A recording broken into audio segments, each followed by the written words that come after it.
السلام عليكم عزيزاتي، مرحبا بكم في أفكار وأطباق موسمية.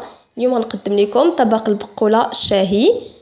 خديت ربطة ديال البقولة أو الخبيزة وغسلتها مزيان ودرتها في الشبكة باش تقطر مزيان. كما كتشوفوها هي مقطرة مزيان وناشفة،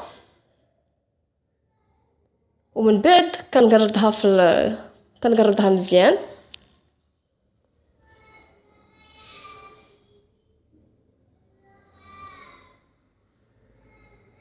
على هذا الشكل.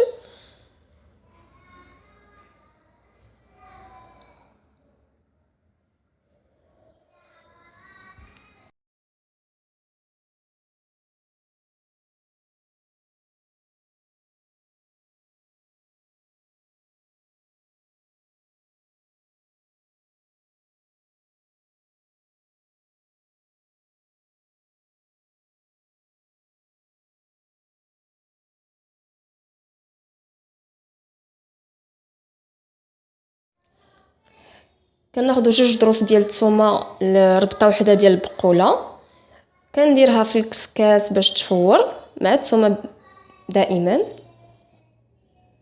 وإلا كانوا 2 ربطات كنديروا من 4 حتى ل5 ديال الدروس ديال الثومه، وكنخليوها تفور لمده 40 دقيقه تقريبا.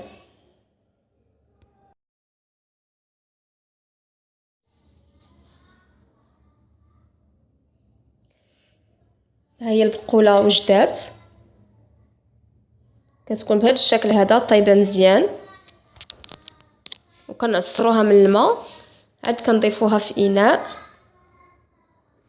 وكنوجد الشرموله ديال هاد البقوله. غادي نحتاج ربع كاس ديال زيت الزيتون، نص عصير حامضه، الكمون، التحميره، الملح والربيع، الحمض مصير للتزيين، الهريسه ولا السودانيه، والزيتون الاحمر.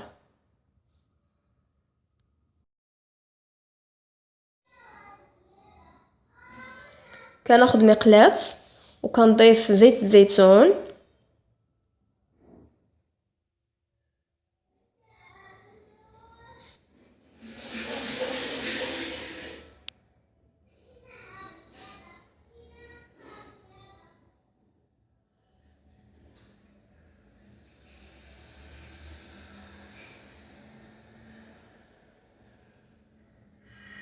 ولا طريه كامله.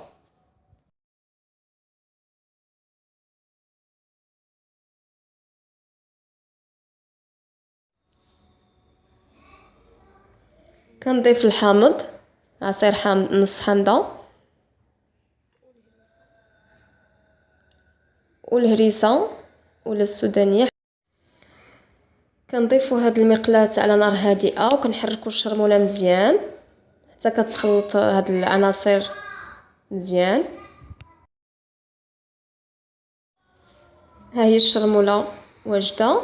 دابا كنضيف البقوله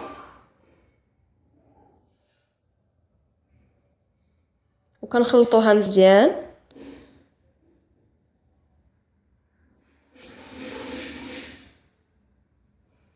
مع الشرموله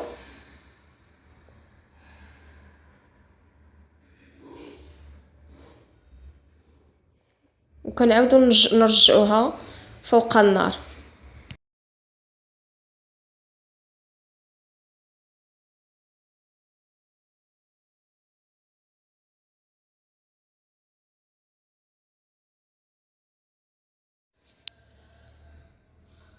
كنخلطو دائما البقوله مع الشرموله فوق النار.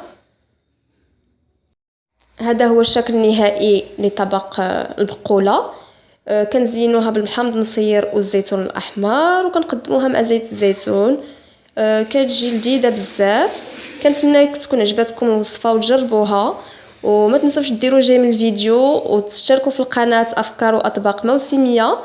وكنشكركم على المتابعه، والى اللقاء.